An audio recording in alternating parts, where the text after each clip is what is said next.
I know that we can. I know darn well we can work it out. Oh, yes, we can. I know we can. Yes, we can. Oh, why can't we if we want to? Yes, we can.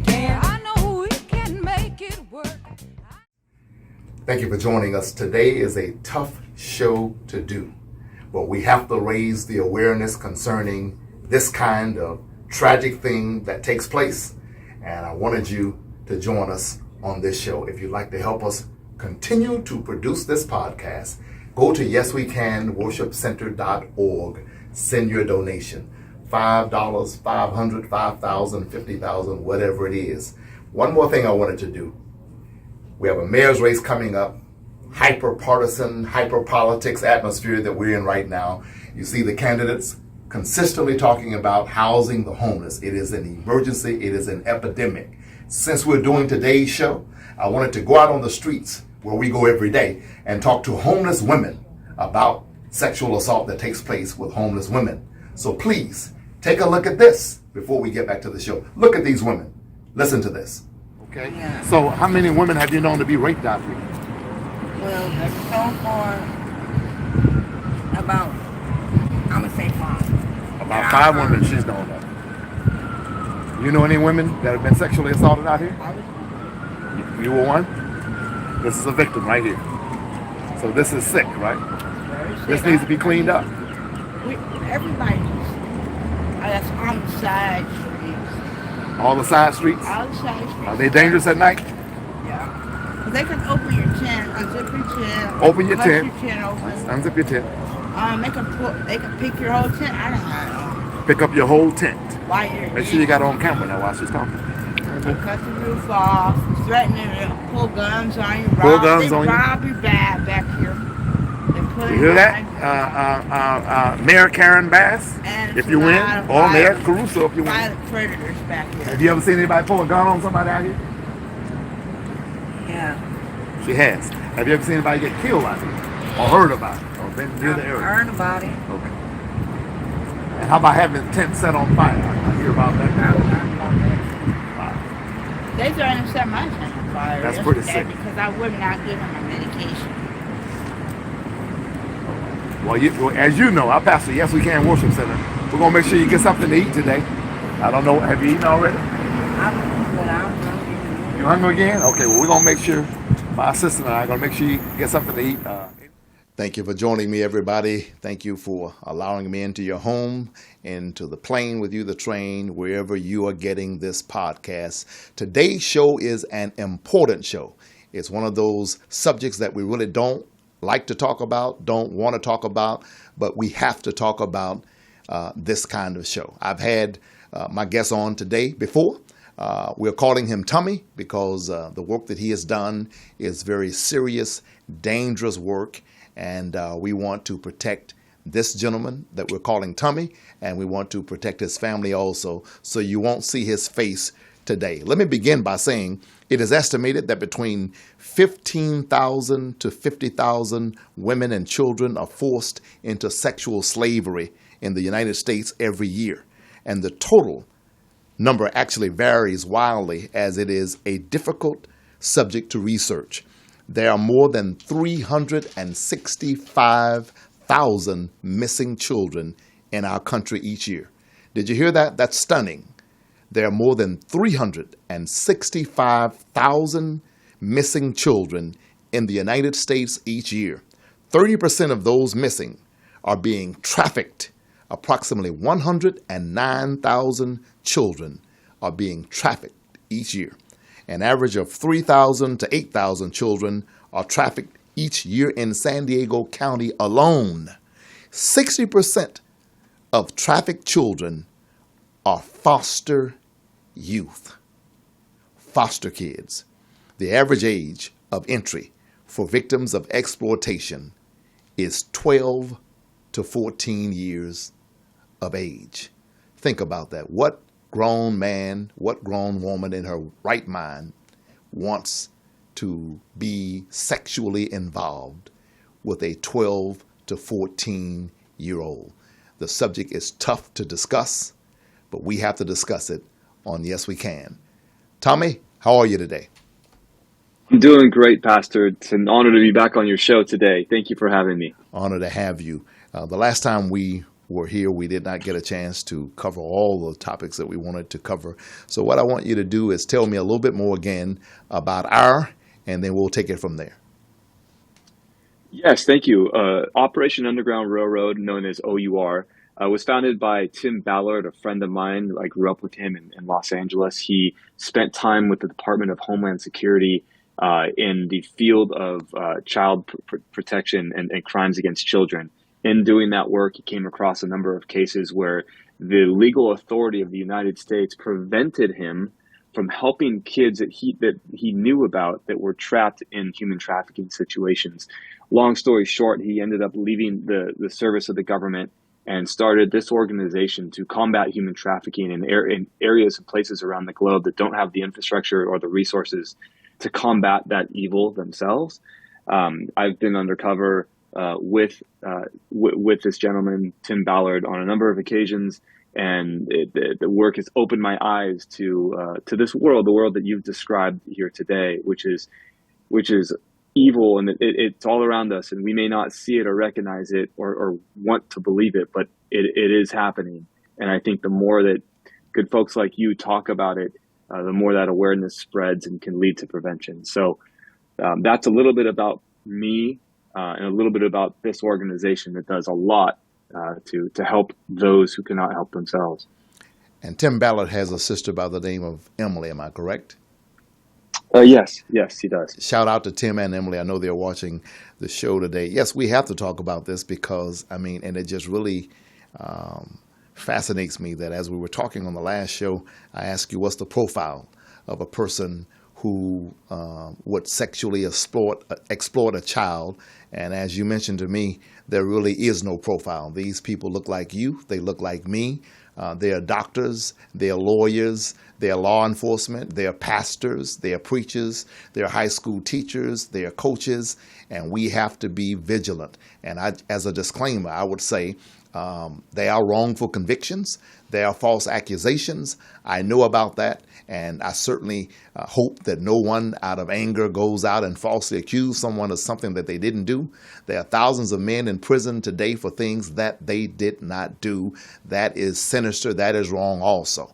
On the other hand, we have to be vigilant. I was at a church service recently, and I can't think of the woman's name, but her son's name is Larry, and I think he's about 13 or 14 years old. And I mentioned this to her. I was so proud to see the way she mothers, because she mothered like my mother mothers.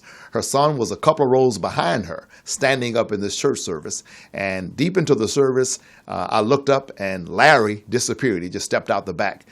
2 or 3 minutes later, I saw his mother look to see that he was gone, and she was out that door. She went to find out where her son was. We have to be careful, ladies and gentlemen. Let me say it as loudly and as articulately as I possibly can. You cannot trust your child with the pastor.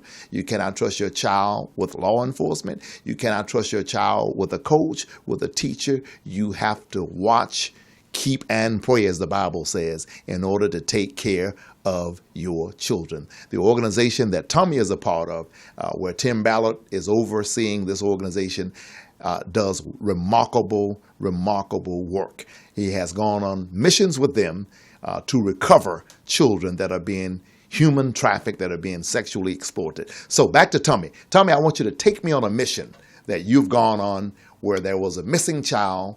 Take me from A to Z. Tell us what happened. Great, let's do it. I know in our last podcast, I mentioned one mission in particular. I'm going to speak about a different one today. Okay.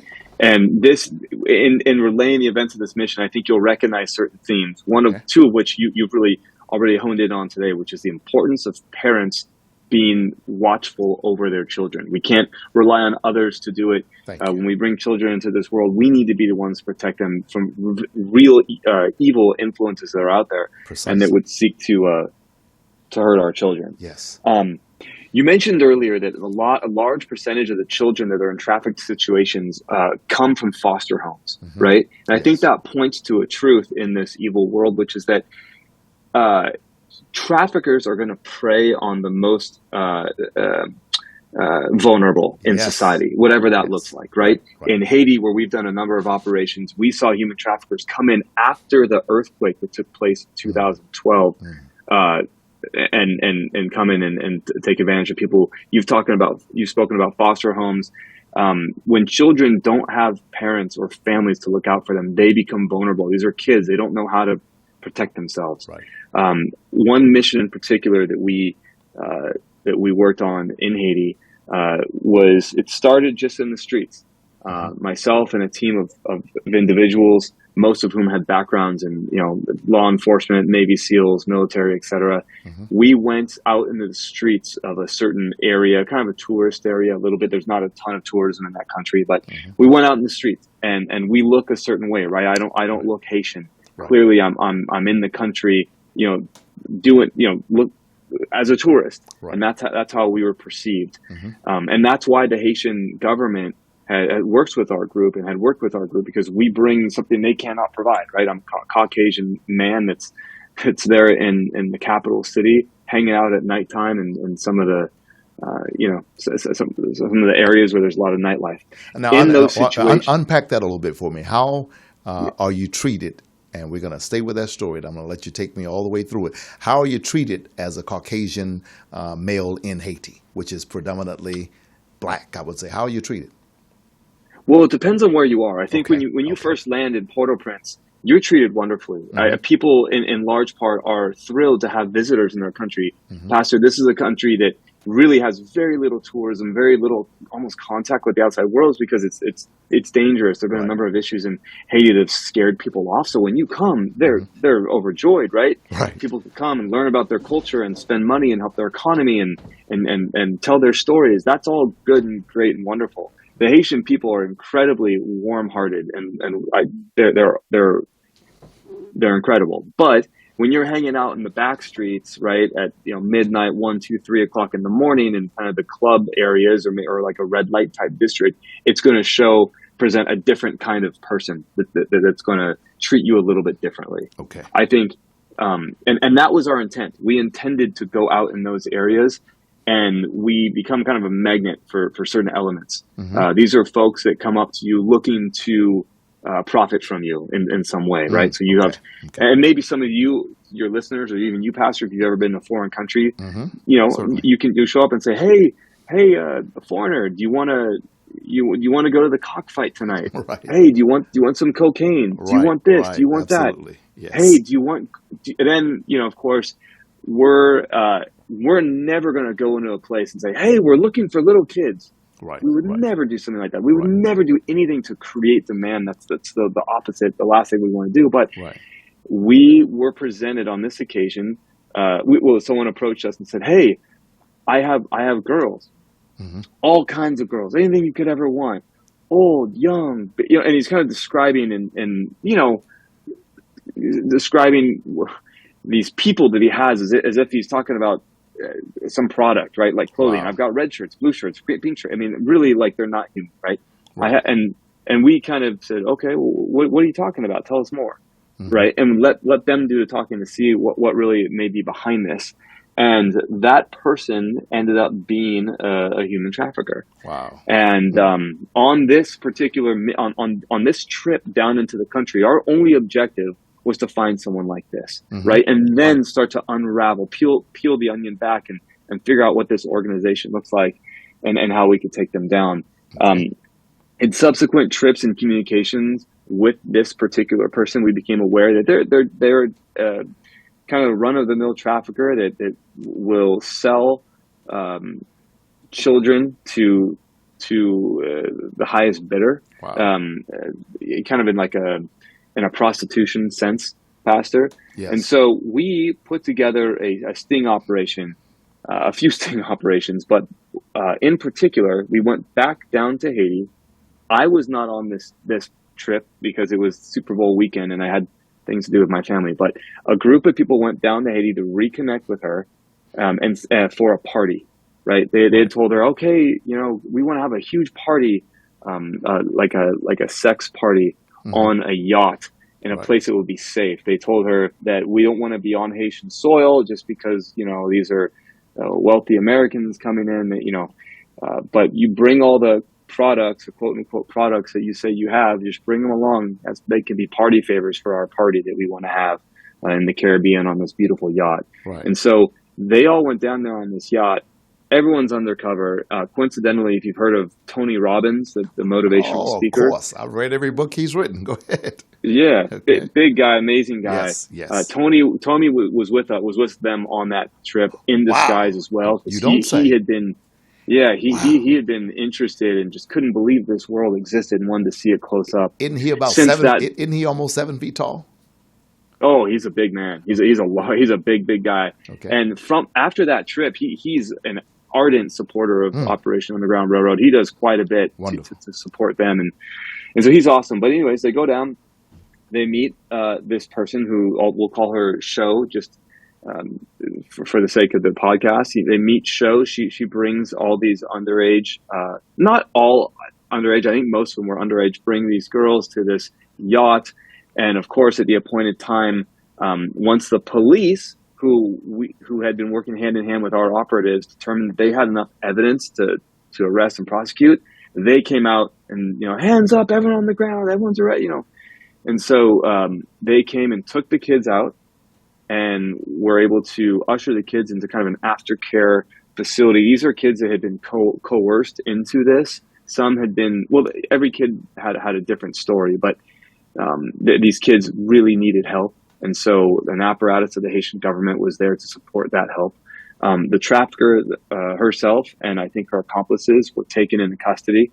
And that was a wonderful end of the story, right? Wow. We think everything's good. Mm-hmm. We're thrilled. We've saved these children. They're receiving proper support and aftercare to get back on their feet. And whatever that looks like, each situation is going to be different, but successful mission, right? You're right. Well, come to find out, months later, in the corrupt legal system that Haiti has in country, this woman used money and political influence through folks that she knew to get out of jail.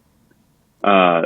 Despite overwhelming evidence, despite video, audio, like you could not have more evidence that this woman was trafficking underage children. Wow. You could not. But she managed to escape. The Haitian. Then after that happened, we assembled a group of people that elevated this within the Haitian government and said, hey, this is wrong. This is not right. This is what corruption looks like. Sorry, can you hear me? My phone just made a noise. Yes. Okay, great. So we elevated this within the Haitian government, and we had their full attention, and the then president of the United States or of the Haitian government had given us authorization to do what we could to try and find this person, to bring them back into custody. The Haitian police had looked everywhere for her, couldn't find her. She was lost in the underground. She went underground. And so Tim called me one day, said, hey, Andrew, he relayed the story to me. He said, this is tragic. This is awful. Everything we worked so hard for. I mean, those kids are free, which is great, but this predator is still on the ground. What do you think? And I said, well, I think we need to find her. And he said, do you think you know where she is? I said, I think I can find her. And so we went back down to Haiti with a team of people that went to look for this person. And that became dangerous, obviously. Right. This is a person that's connected, that has some financial fortitude, and she knows some bad people, right? So, right. But we knew that it was important that this person be put away, because she was destroying the lives of children. Wow. Right. I mean, the effects on these kids, I'm sure, been abused or would be abused by her. The people she would, introduce them to would be catastrophic to their lives. So we felt a little bit of an obligation to go back down there. We did. Wow. And I remember on the evening, we'd been looking for her. We had some intel that she may be in a certain area at a certain time. And so we told the Haitian police, said, hey, we think we know where she's going to be. Let's get her. And so they put together a team of probably 16 police officers in armored vehicles. We were waiting in the parkade of a hotel in in the ritzy part of town, the city called Pétionville. And everyone's there. They're ready to go. They said, all right, Tommy, you and your team go do a drive-by where you think she is. Once you have eyes on, once you confirm that she is in fact there, call us, send the signal, and we're going to come and arrest her. And that's what happened. We went out. I was personally, Pastor, I was quite nervous. I mean, we had deployed a lot of resources into finding Yes. this woman, and flew all the way down to Haiti. You're driving through these streets at night, and my heart's racing. I'm saying, please find her. Please let us find her. And fortunately, we came around a corner, and there she was. She was sitting on a kind of a stoop with some other girls that were working for her, all around her. We did that drive-by, immediately sent word with the rest of the team. Within minutes, I was back loaded in a van with a bunch of our team and Haitian military, kind of SWAT-looking folks, wearing armored, clothing, and rushed through the city and arrived right on the spot and threw the doors open. And it was an amazing moment. She was taken back into custody. The people that were working with her were taken into custody. Any underage people that were there under her, were taken care of, and so she is now back in prison where she belongs, and is no longer out there coercing young kids into a life of prostitution. Wow. So, and again, how many kids do you think she might have been involved with? I mean, just on the first takedown on the Super Bowl with the yacht, I mean, I think that was probably around 20. Wow. But who knows how many exactly kids in the past and how many in the future had been affected or would be affected. So, we know that these things happen out there, Pastor. They happen in Haiti. They happen in America. They're going to happen anywhere where there's a vulnerable population, whether that's poverty or children that don't have parents, like a foster situation like you've described. Those are the kids that traffickers want to come and take advantage of, because who's there to stop them? Nobody. Right. And so, anyways, that was a really incredible mission. I was grateful to be part of it, and I'm happy that it had a happy ending. Fascinating. And again, how did Tony Robbins, by the way, how did he hear about this? Do you have any idea how he heard about this great organization? Yeah, it's actually really cool. There's a video of it. He does these humongous speaking events and amphitheaters around the country. Right. And I think at the end of one of his his events, he asked the audience, "Hey, is anyone part of an organization out there that's doing any good?" Or something like that. It was just like an innocent question. He wanted to just be inspired by the people in his audience. And some lady raised her hand, and she's like, "Hey, I supported a group called Operation Underground Railroad, and they go out and they help take down the human trafficking organizations and free children." And it was like a mic drop moment. He was like, "What? Wow. Tell me more. I need to know more about this organization." And he's like, and then on the spot, I don't want to distort the facts, but he said, "Okay, how much?" He's like, "I want to support this organization too." And everyone in the crowd's, cheering. They're like, "No way." He's like, "I want to give 10,000. No, I'm going to give 20,000 this way." And he just kind of on the spot, threw out this large donation. And OUR was shocked, like, "Oh my gosh, Tony Robbins, the Tony Robbins, he heard about us." Wow. I think they eventually got in touch with him. He was just blown away by what they do, and has been really, really, really, really involved.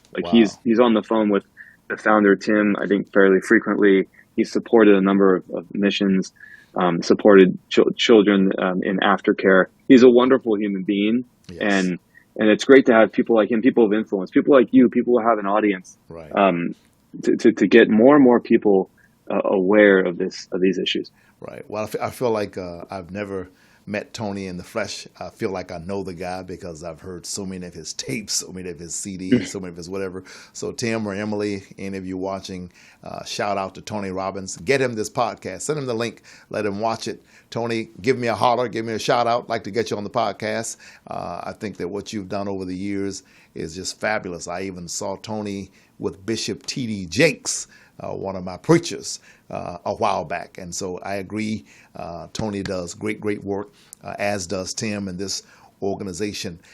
Tell me, Tommy, what, and by the way, he just gave me an idea. So any of you watching the podcast, if you are involved with an organization that is doing great work, contact me. My email should be on the screen. It's easy. My email is my name, ShermanDManning@gmail.com.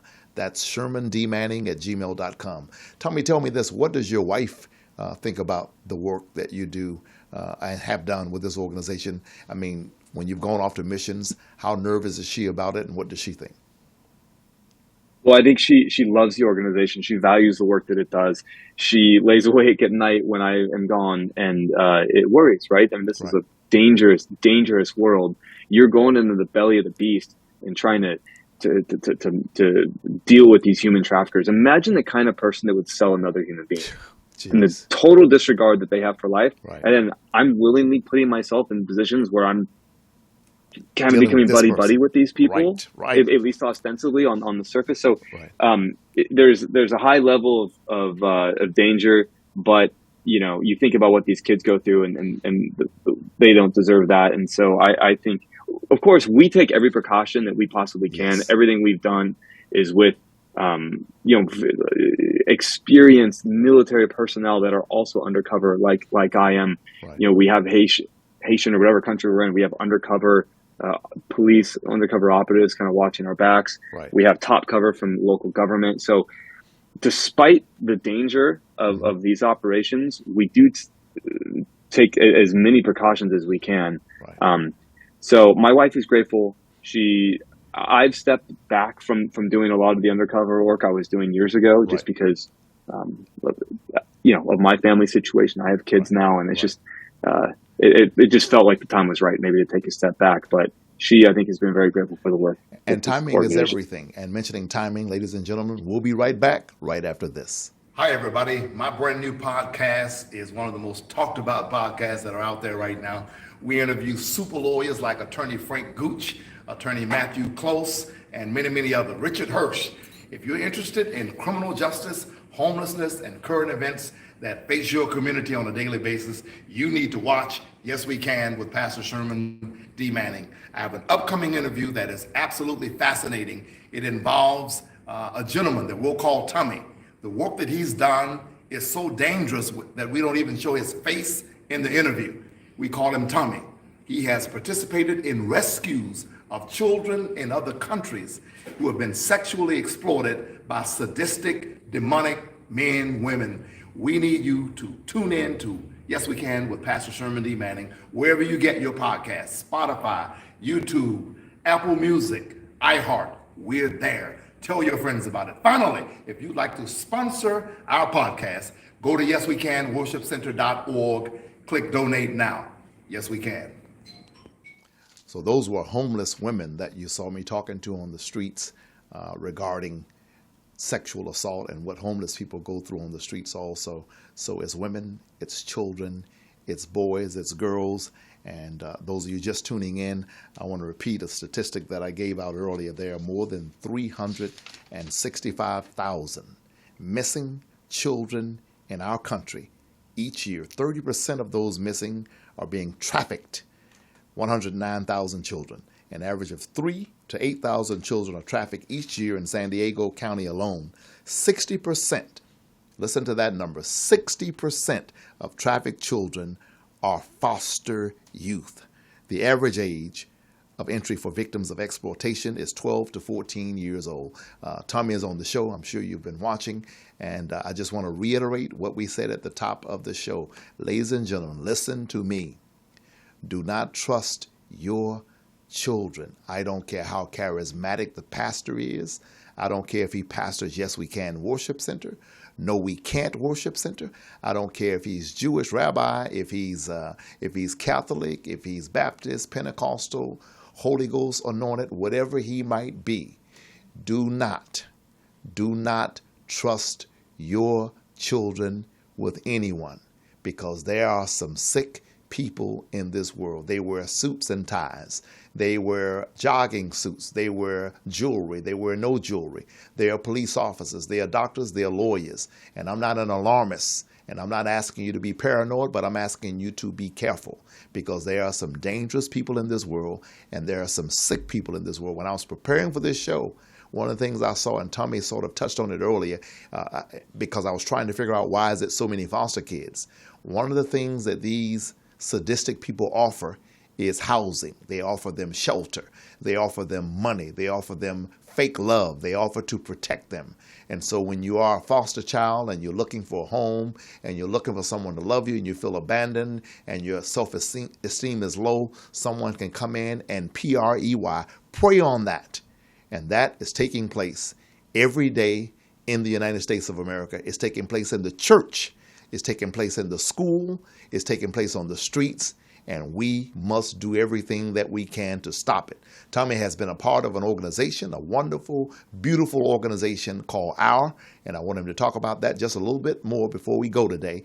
And they're doing great work. You should donate to them. You should help them. You should support them. Every pastor watching this podcast ought to get in contact with this organization and say, how can we help you? We all say that we love the children. We all say that we want to protect the children. So we need to put our money where our mouth is. The Bible says, watch, keep, and pray. And I don't mean to pontificate, but this is a sick issue. I was studying it and researching for it last night, and true story, I had to stop and wipe away tears. I had to regurgitate when I thought about how sick can you be to do what Tommy just said earlier. Who sells, S-E-L-L-S, another human being? What is wrong? What is going on here? So Tommy, I don't mean to pontificate, but tell us again a little bit more about our Tim Ballard and this wonderful organization and how people can get involved if they want to. Thank you so much. Yeah, so Operation Underground Railroad has a website. It's our.org. That's a wonderful way to get in touch. Knowledge is power, and I think that the more that people, your audience, your pastor network can just become aware of the issue and aware of an organization like OUR, and spread that word, I think it goes a long way to helping eradicate these issues in society, whether it's through policy or whether it's through strengthening the family, whatever it may be. Donations are also helpful. Operation Underground Railroad seeks to educate. It seeks to identify children that are in crises, that have been coerced into trafficking or have been kidnapped and sold into human labor or sex trafficking. Operation Underground Railroad does a lot in the field of aftercare, which is, we just kind of scratched the surface of that, but these kids have been so scarred and emotionally and physically, sexually abused potentially that they need significant help in getting back on their feet, getting back integrated into society in a fruitful way. So that's a large part of what the organization does. They also do much to support law enforcement, even here in the United States.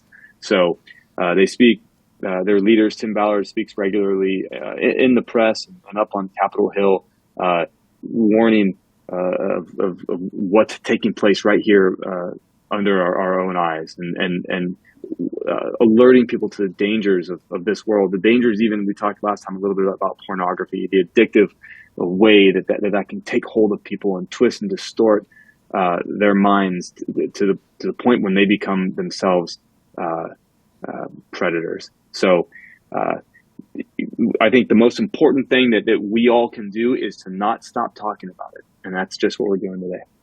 Wonderful.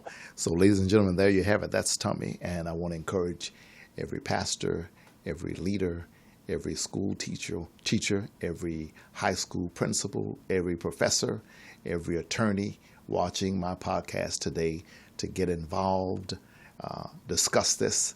We used to teach children stranger danger.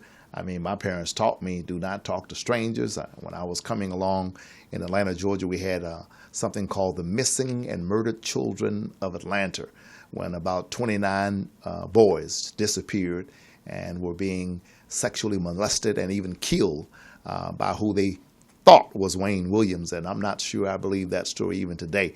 But whatever was going on, so we had a heightened alertness. People should Google that, Missing and Murdered Children of Atlanta, and you'll see what was going on in 1979, 1980, that kind of thing. But we were taught, don't talk to strangers.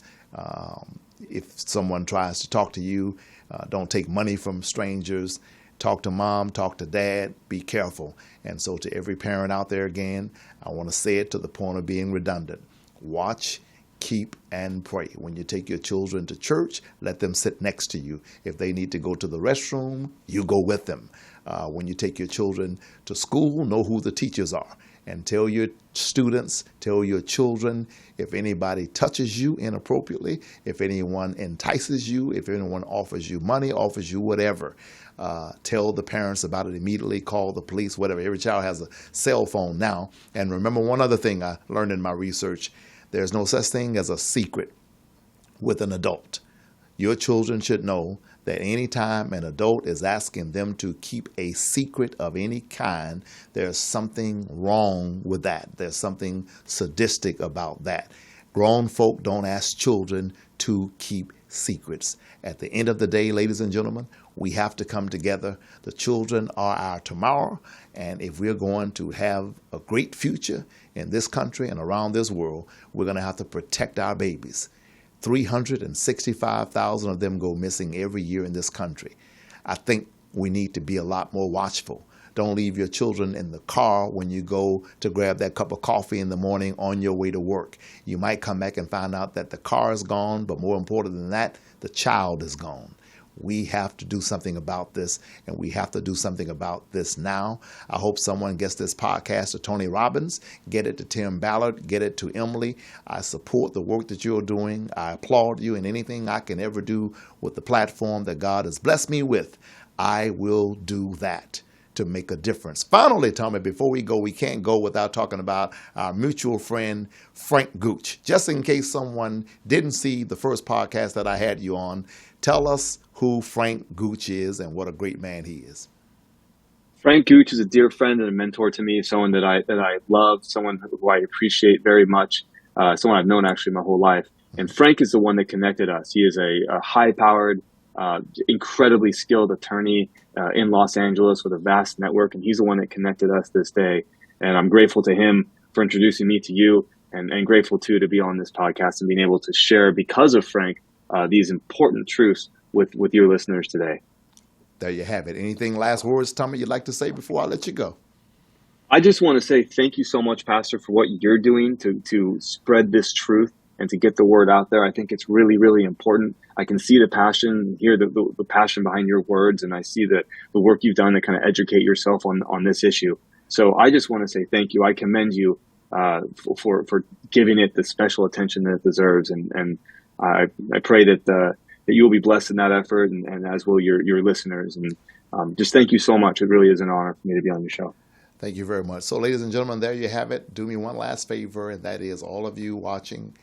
Many of you know Rick Caruso. Many of you know Karen Bass. I don't want to be partisan today, nor do I want to be partial. One of them is going to become the mayor of Los Angeles.